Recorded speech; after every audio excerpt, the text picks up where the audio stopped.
Okay, we've got Rob here. Rob, welcome here. Thank you. It's nice to have you. Tell me, Rob, in your business is called Blue Knight, if you can focus on that one there. Yeah, and you're in the IT industry. We've been in the IT industry over 22 years now. Okay. Started the company up in '87 to look after small companies. Okay. Spread our wings, small, medium, as well as temporary networks. Okay. We did a lot when the World Summit was on. We looked after a number of countries. Okay. With their specific needs. Basically, we started the company to get rid of the big business attitude of other companies that were doing the same thing. And we were pretty much successful in doing that, where when you phoned a technician or you phoned up somebody, you spoke to the technician direct. You didn't speak to his secretary, or you didn't speak to somebody who said, hold on, I will call him if there's something I cannot stand. Somebody saying, hold on to what? Life. No. You know, when a client phones in and says, I've got a problem, he's got a problem now, Yes. not tomorrow. Yes. And our SLAs and that run on a 4-hour turnaround. Okay. So we look after small to large. When we do an away show or an away conference, Yeah. one of us will go with, one of the senior partners will go with, and it's hands-on. Like we did the stuff for the United Nations, the World Summit for the United Nations up in Botswana, Yes. the World Summit here in South Africa, commandeering here at Wanderers. But we looked after places in Sandton, in Hyde Park, and all over the place. And the finals, as I say, was at the Wanderers Stadium area. And it was interesting. It was hard work, but interesting work. So, Rob, tell me, would you say a business owner should have a measure of accountability towards anyone? Is there any value in doing that?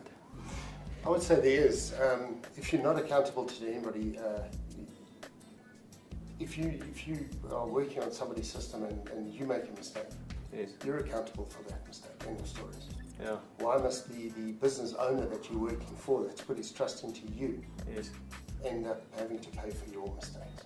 So basically, what you're saying is a business owner is accountable to every client.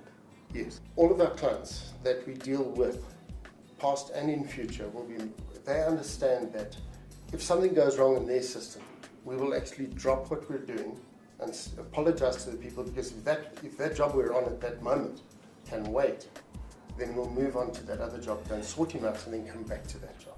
Okay. So a lot of our clients are more than understanding that they are getting the best service there is. We're also not, we don't work on you phone us first and then we'll come out and sort out your machine.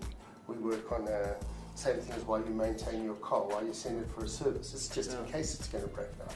We're every week at our clients, because we know that if we look after them now, Yes. we stop the viruses, we stop the spam, we stop everything in advance.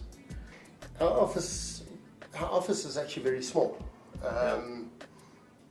Physical office size. Yes. Because everybody comes in via the internet. So whether he wakes up, if his first call's at 9 o'clock in the morning and he gets up by 8 o'clock, I'm quite happy about that. It makes his 9 o'clock call. Yes. But if he's not at work by 9 o'clock and the client phones me and says, listen, where is your guy? Then I'm going to get upset. So you give them a flexibility. There's flexibility in it. Some days the guy will work 5 hours. Yeah. And he knows that his kid has got a rugby match on this afternoon, for argument's sake. So he'll arrange his day around the rugby match. I don't mind. That we pay relatively well, Yes. I would say, in the industry. But we have loyal staff as well, where often overtime sheets just aren't handed in. Okay. Although they've booked the overtime, they've booked it to the client, Yeah. they just don't hand in for themselves. Because they know that if they've worked 5 hours today extra, Yes.